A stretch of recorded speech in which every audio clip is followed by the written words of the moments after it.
సద్గురు దృష్టి స్వర్గానికి సృష్టి, చల్లని దృష్టి శివ బాబా దృష్టి, సద్గురు దృష్టి స్వర్గానికి సృష్టి.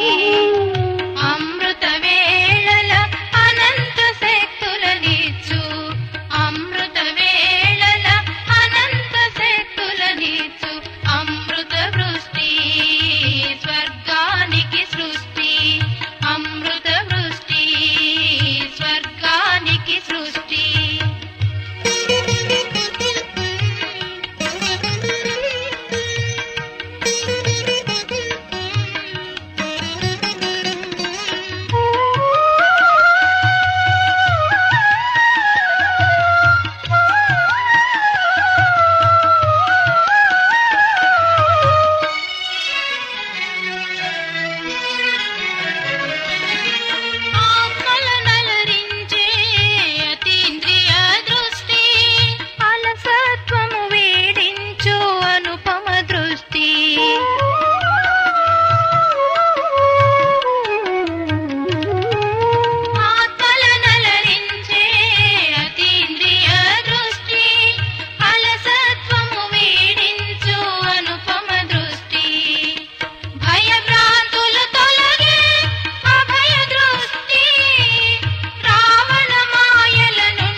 వృష్టి స్వర్గానికి సృష్టి అమృత వృష్టి స్వర్గానికి సృష్టి అమృత వృష్టి స్వర్గానికి సృష్టి. ఓం శాంతి. మధురమైన పిల్లలారా, సర్వశక్తివంతుడైన తండ్రితో బుద్ధి యోగాన్ని జోడించటం వల్ల శక్తి లభిస్తుంది. స్మృతి ద్వారానే ఆత్మారూపీ బ్యాటరీ ఛార్జ్ అవుతుంది. ఆత్మ పవిత్రంగా సతోప్రధానంగా అవుతుంది. ప్రశ్న: సంగమ యుగంలో పిల్లలు మీరు ఏ పురుషార్థం చేయటం వల్ల దాని ప్రాప్తి దేవతా పదవి లభిస్తుంది? జవాబు: సంగమ యుగంలో మనము శీతలంగా అయ్యే పురుషార్థం చేస్తాము. శీతలం అంటే పవిత్రంగా అవ్వటం. మనము దేవతలుగా అవుతాము. ఎంతవరకు శీతలంగా అవ్వమో అంతవరకు దేవతలుగా కూడా అవ్వలేము. సంగమ యుగంలో శీతల దేవి అయి అందరిపై చల్లని జ్ఞాన జల్లులు కురిపించే అందరినీ శీతలంగా చేయాలి. అందరి వేడిని ఆర్పి చల్లార్చాలి. స్వయం కూడా శీతలంగా అవ్వాలి. ఇతరులను కూడా శీతలంగా చేయాలి. ఓం శాంతి. మొట్టమొదట పిల్లలైన మనమంతా పరస్పరంలో సోదరులమని శివబాబా మన అందరి తండ్రి అనే ఒక్క మాటను అర్థం చేసుకోవాలి. వారిని సర్వశక్తివంతుడని అంటారు. మీలో కూడా సర్వశక్తులు ఉండేవి. మీరు పూర్తి విశ్వంపై రాజ్యం చేసేవారు. భారతదేశంలో దేవీ దేవతల రాజ్యం ఉండేది. మీరే పవిత్ర దేవీ దేవతలుగా ఉండేవారు. మీ కులము లేక వంశంలో అందరూ నిర్వికారులుగా ఉండేవారు. ఎవరు నిర్వికారులుగా ఉండేవారు? ఆత్మలు. ఇప్పుడు మళ్ళీ మీరే నిర్వికారులుగా అవుతూ ఉన్నారు. సర్వశక్తివంతుడైన తండ్రి స్మృతి ద్వారా శక్తి తీసుకుంటూ ఉన్నారు. ఆత్మ 84 జన్మల పాత్ర అభినయిస్తుందని తండ్రి అర్థం చేయించారు. ఆత్మలో సతోప్రధాన శక్తి ఉండేది. అది రోజురోజుకి తగ్గిపోతూ వస్తుంది. సతోప్రధానము నుండి తమో ప్రధానంగా అయ్యే తీరాలి. ఉదాహరణకి బ్యాటరీ శక్తి తగ్గుతూ పోతే మోటారు ఆగిపోతుంది. బ్యాటరీ డిశ్చార్జ్ అయిపోతుంది. ఆత్మ బ్యాటరీ పూర్తిగా డిశ్చార్జ్ అవ్వదు. ఎంతో కొంత శక్తి ఉంటుంది. ఎవరైనా మరణించినట్లయితే దీపాన్ని వెలిగించి దీపము ఆరిపోరాదని అందులో నెయ్యి వేస్తూనే ఉంటారు. ఆత్మలో సంపూర్ణ శక్తి ఉండేదని, అది ఇప్పుడు లేదని పిల్లలు మీకు తెలుసు. ఇప్పుడు మీరు మళ్ళీ సర్వశక్తివంతులైన తండ్రితో బుద్ధి యోగాన్ని జోడించి శక్తిని నింపుకుంటారు. ఎందుకంటే శక్తి తగ్గిపోయింది. శక్తి పూర్తిగా సమాప్తమైపోతే శరీరమే ఉండదు. ఆత్మ తండ్రిని స్మృతి చేస్తూ చేస్తూ సంపూర్ణ పవిత్రంగా అవుతుంది. సత్యయుగంలో మీ బ్యాటరీ పూర్తిగా ఛార్జ్ అయి ఉంటుంది. తర్వాత నెమ్మది నెమ్మదిగా కళలు అంటే బ్యాటరీ తగ్గిపోతూ వస్తుంది. కలియుగాంత సమయానికి ఆత్మలో శక్తి కొద్దిగా మాత్రమే మిగిలి ఉంటుంది. శక్తి దివాళా అయినట్లవుతుంది. తండ్రిని స్మృతి చేయటం వల్ల ఆత్మ మళ్ళీ నిండుగా అవుతుంది. కనుక ఇప్పుడు ఒక్కరినే స్మృతి చేయండని తండ్రి చెప్తూ ఉన్నారు. భగవంతుడు సర్వశ్రేష్టమైన వారు. మిగిలిన వారంతా వారి రచన నుండి రచనకు హద్దులోని ఆస్తి లభిస్తుంది. సృష్టికర్త బేహద్దు తండ్రి ఒక్కరే. మిగిలిన వారంతా హద్దులోని వారు. బేహద్దు తండ్రిని స్మృతి చేయటం వల్ల అనంతమైన ఆస్తి లభిస్తుంది. బాబా మన కొరకు స్వర్గాన్ని, నూతన ప్రపంచాన్ని స్థాపన చేస్తున్నారని పిల్లలు మనస్సులో అర్థం చేసుకోవాలి. డ్రామా ప్లాన్ అనుసారంగా స్వర్గస్థాపన జరుగుతుంది. ఇందులో పిల్లలైన మీరే వచ్చి రాజ్యం చేస్తారు. నేను సదా పవిత్రుడను, నేనెప్పుడూ గర్భము నుండి జన్మ తీసుకోను, దేవీ దేవతల వలె కూడా జన్మించను, కేవలం పిల్లలైన మీకు స్వర్గరాధ్యాన్ని ఇచ్చేందుకు ఇతనికి 60 సంవత్సరాల వానప్రస్థ స్థితి వచ్చినప్పుడు ఇతని తనువులో ప్రవేశిస్తాను. ఇతనే మళ్ళీ నెంబర్ 1 తమో ప్రధానం నుండి నెంబర్ 1 సతో ప్రధానంగా అవుతాడు. అత్యంత ఉన్నతమైన వారు భగవంతుడు.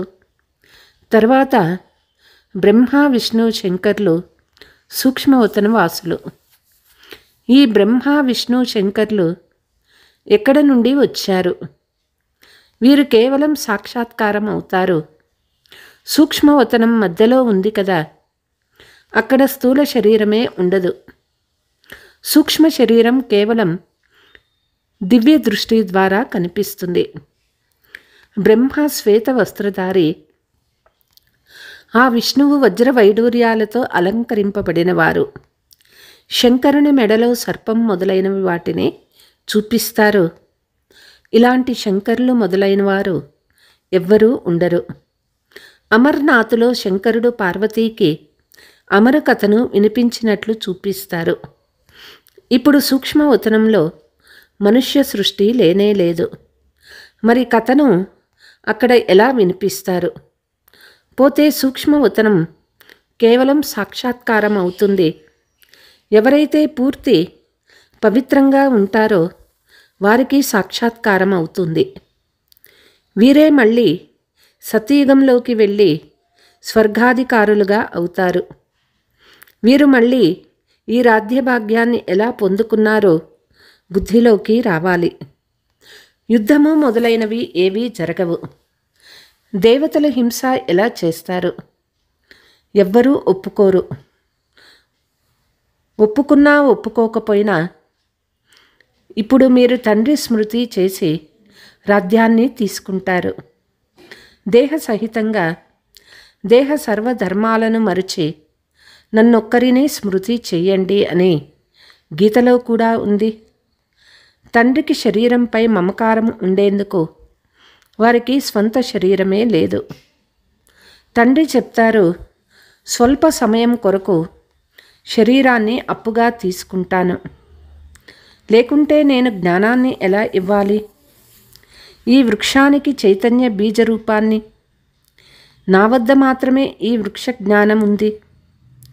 ఈ సృష్టి ఆయుష్ ఎంత? ఉత్పత్తి, పాలన, వినాశాలు ఎలా జరుగుతాయి? మనుషులకి ఏమీ తెలియదు. వారు హద్దులోని చదువును చదువుతారు. తండ్రి బేహద్దు చదువు చదివించి పిల్లల్ని విశ్వాధికారులుగా చేస్తారు. దేహదారి మనుషులను భగవంతుడని ఎప్పుడూ అనరు. బ్రహ్మ, విష్ణు, శంకర్లకు కూడా సూక్ష్మదేహం ఉన్నది కనుక వీరిని కూడా భగవంతుడని అనరు. ఈ శరీరము, ఈ దాదా ఆత్మ యొక్క సింహాసనము, అకాల సింహాసనం కదా. ఇప్పుడు ఇది అకాలమూర్తి అయిన తండ్రి సింహాసనము. అమృత్సర్లో కూడా అకాల సింహాసనం ఉంది. అక్కడికి వెళ్ళిన గొప్ప గొప్పవారు అకాల సింహాసనంపై కూర్చుంటారు. ఇప్పుడు తండ్రి అర్థం చేయిస్తూ ఉన్నారు. ఇది సర్వ ఆత్మల అకాల సింహాసనం.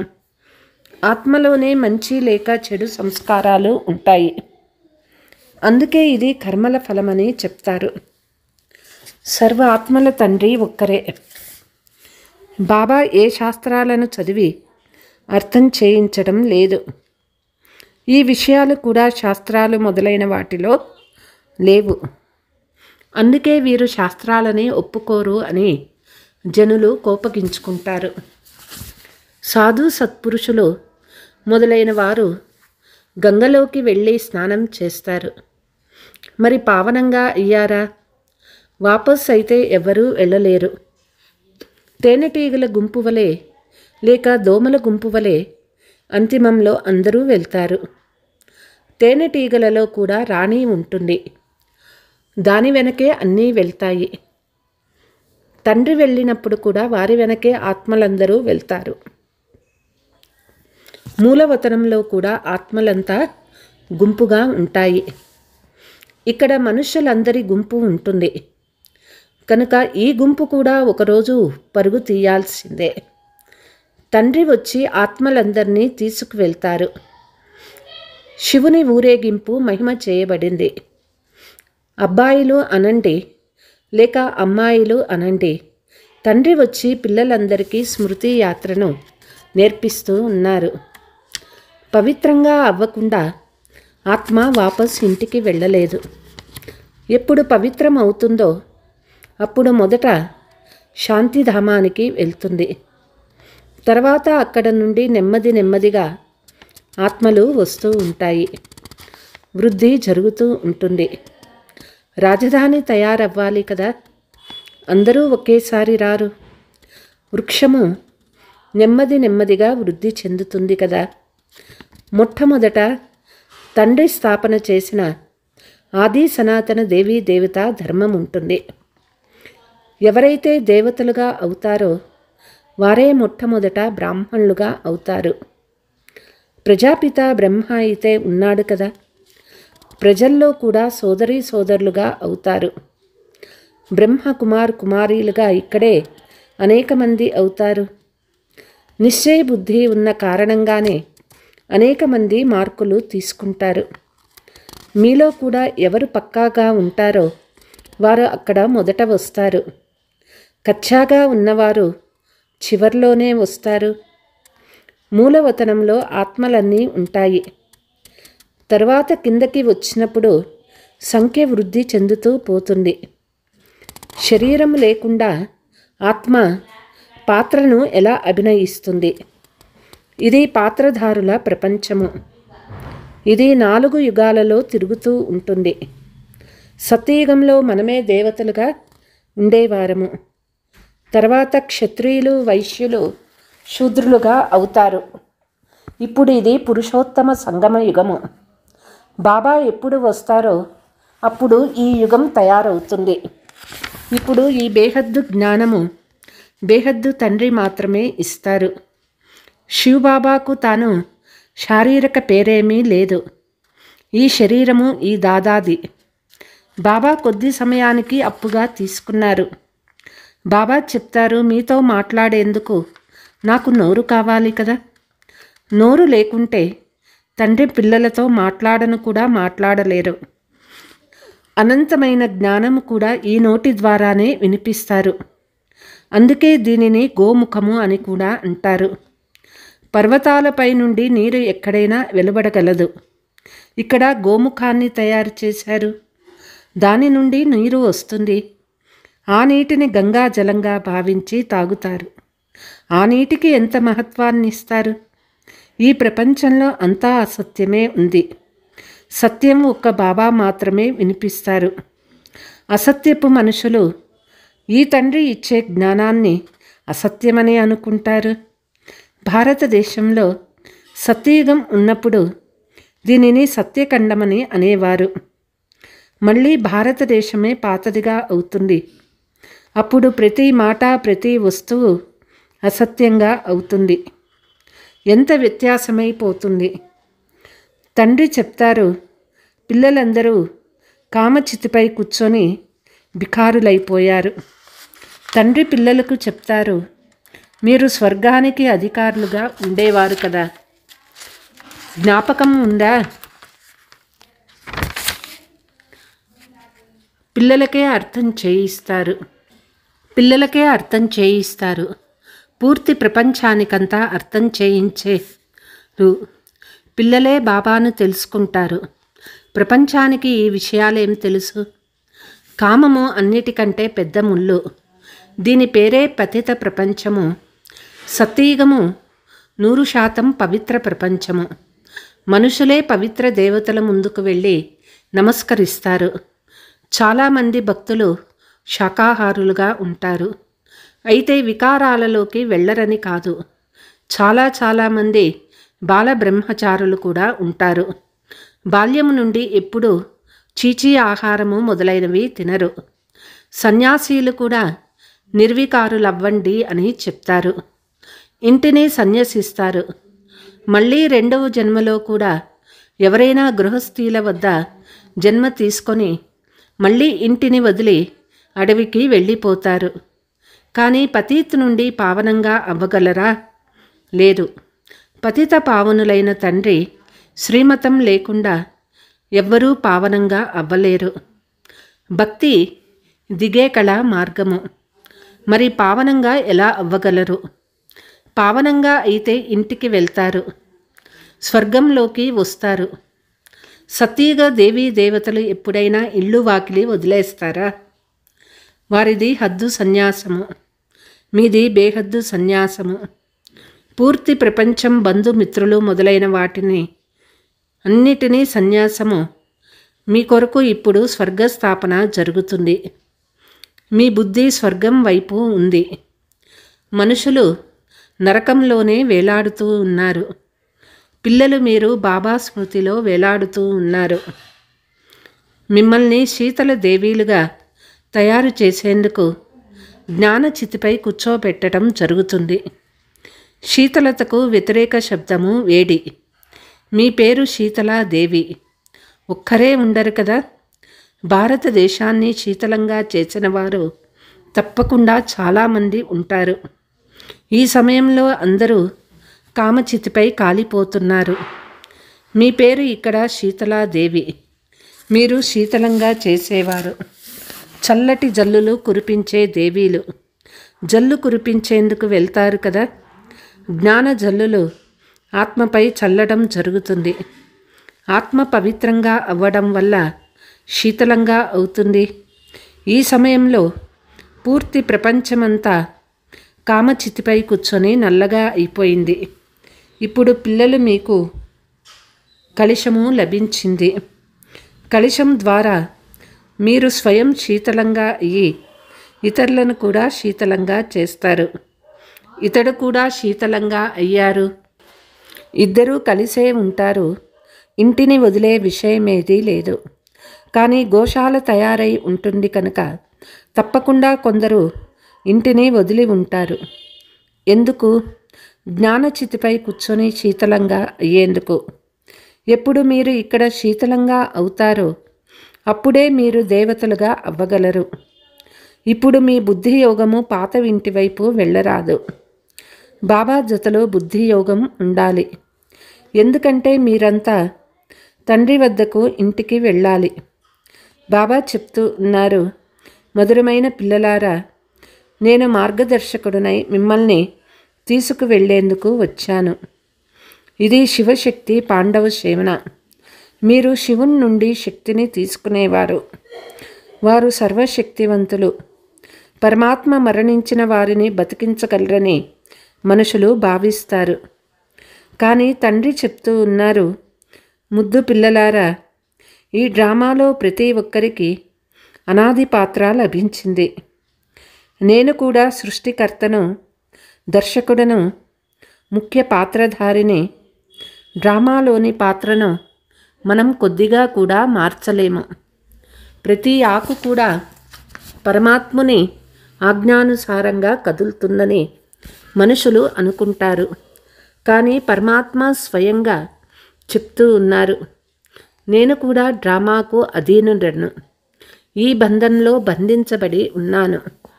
నా ఆజ్ఞతో ఆకులు కదులుతాయని కాదు. సర్వవ్యాపి జ్ఞానము భారతీయులను పూర్తిగా బిఖారులుగా చేసేసింది. తండ్రి ఇచ్చిన జ్ఞానంతో భారతదేశం మళ్ళీ కిరీటధారిగా తయారవుతుంది. అచ్చా, मीठे मीठे सिकीलते बच्चों प्रति मात पिता बाप दादा का याद प्यार और गुड मॉर्निंग. रूहानी बाप की रूहानी बच्चों को नमस्ते. हम रूहानी बच्चों की रूहानी मात पिता बाप दादा को याद प्यार गुड मॉर्निंग नमस्ते नमस्ते. ధారణ: సూర్యవంశంలో మొట్టమొదట వచ్చేందుకు నిశ్చయ బుద్ధి గలవారై ఫుల్ మార్కులు తీసుకోవాలి. పక్కా బ్రాహ్మణులుగా అవ్వాలి. బేహద్దు జ్ఞానాన్ని స్మృతిలో ఉంచుకోవాలి. జ్ఞానచితిపై కూర్చొని శీతలంగా అంటే పవిత్రంగా అవ్వాలి. జ్ఞాన యోగాలతో కామాగ్నిని సమాప్తం చేసుకోవాలి. బుద్ధి యోగము సదా ఒక్క బాబా వైపే తగులుకొని ఉండాలి. వరదానము: బ్రాహ్మణ జీవితంలో శ్రేష్టమైన స్థితి అనే మోడల్ను ప్రాప్తి చేసుకునే దుఃఖరహిత పురానికి చక్రవర్తి భవ. మీరందరూ మీ స్వస్థితిని చాలా మంచిగా తయారు చేసుకునేందుకు బ్రాహ్మణులుగా అయ్యారు. బ్రాహ్మణ జీవితంలో శ్రేష్టమైన స్థితియే మీ ఆస్తి. అదే బ్రాహ్మణ జీవితానికి మోడల్.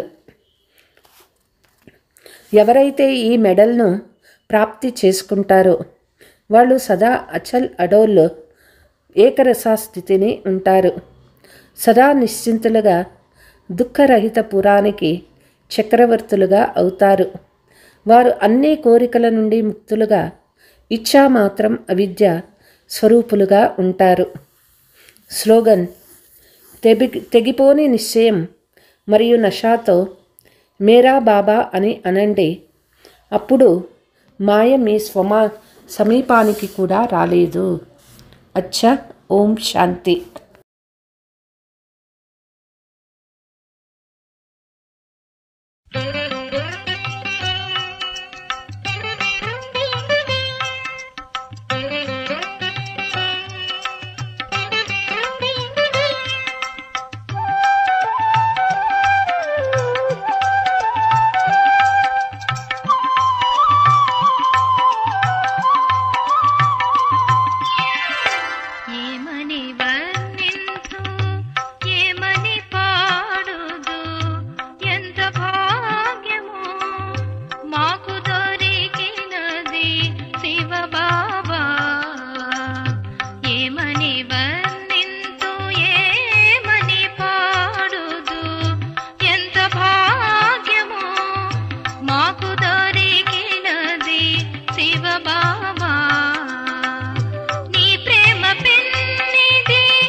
బిందు